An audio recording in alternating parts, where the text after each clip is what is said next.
hear people saying that the SEC has the upper hand when it comes to the court case against Ripple. Why are we seeing an explosion in wallets and a huge partner just once again announcing its support for the Xrpl and bipartisan for Ripple?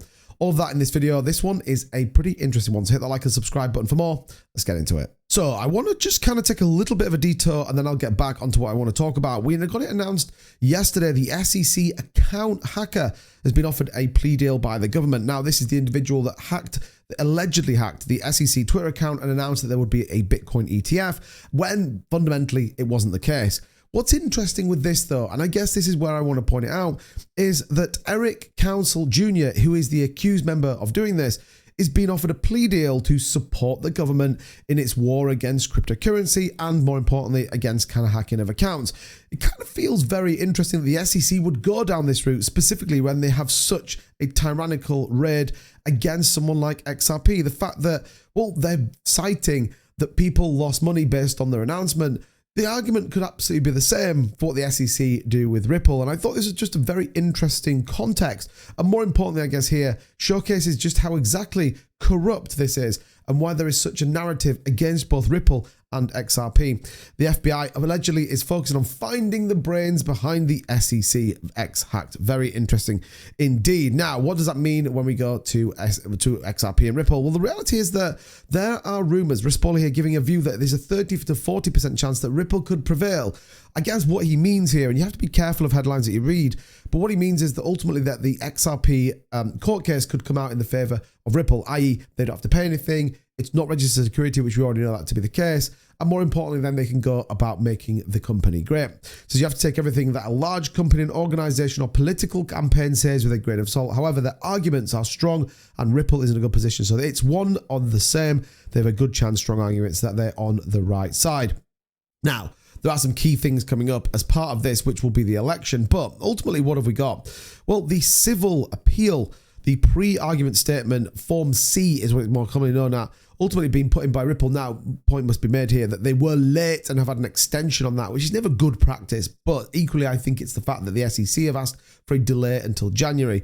But Ripple contends that requirements do not apply to its situation, and that obviously is the ongoing obligations of a seller and to allow the buyer to demand profits from the seller's activities. So this is less about the actual token itself being the security, but more importantly about the overall company, those secondary sales on exchanges that we've already had many exchanges come out and say is utter nonsense. Coinbase still in litigation as an example with Ripple, with the SEC as well. So I think there's a real divide. You're either on the side of XRP is actually going to give some real world utility, absolutely support global financial markets to move money across the globe cheaply, quickly, and securely, or you sit on the side of XRP is just not going to do anything. It's been going on for years, and Brad and Chris and everyone else is pretty much just dumping on its entire community. But let me know what you think in the comments down below. I'm pretty sure I know what you guys are going to think. So where does that lead us to?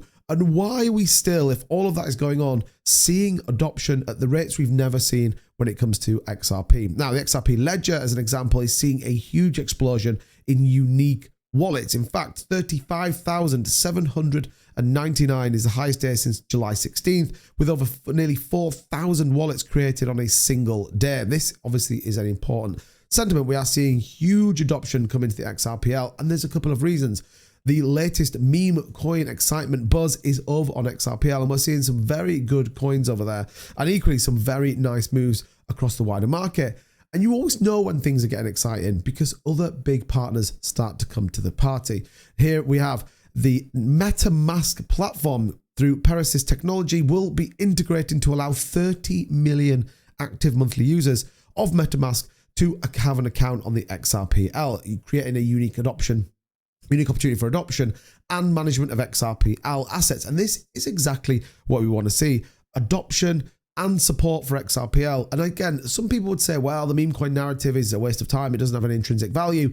But actually, this gets awareness, volume, users. And users are important. When you want to have a successful chain, you have to have monthly volume. All of that, don't forget, wrapped up in that AMM envelope that supports both a productive sentiment around growing the XRPL, but it puts money back into the Ripple ecosystem, and more importantly, puts it back into the company. I talked about this in my previous video, that I think we'll get more and closer to seeing less and less unlocks on the escrow, which then allows a further adoption it allows price movements and allows absolutely financial markets to utilize why there's such a significant LP pool. Now, I've got a video that I'm just looking through at the minute, which ultimately would be what does that look like if it was distributed out to some of the big partners that we already know that it's on Xrpl. If you look at DeFi projects or you look at any cryptocurrencies, when they want to branch out, then when they want to offer these big services, you need a big liquidity pool. There's no point having it in circulation because actually some people simply won't buy it. And I think this is going to be a key point to think about. So what's going on with the price? Up 2%. It was a very challenging day with that news that we got that Israel had attacked Iran. We saw a massive capitulation across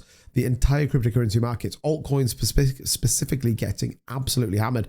And you can see that XRP breaking out from the downtrend on this channel, but looking like we're finding some strength, looking like markets have settled down, nerves have eased a little bit, and XRP coming back in. Remember, we're looking for Tuesday, the 5th of November, election night, particularly the 6th when it gets announced. It's going to be pretty wild, so we'll keep an eye on it. Right now, I think this is a fine movement, again, aligned to the rest of the market. Bitcoin up about 0.7 is nothing too crazy, but still, as always, lots to talk about when it comes to XRP. Let me know in the comments down below what your view of all of this is. What do you think of Metamask and, more importantly, that SEC case? Do you think the SEC truly has a 60% chance of winning in all of this?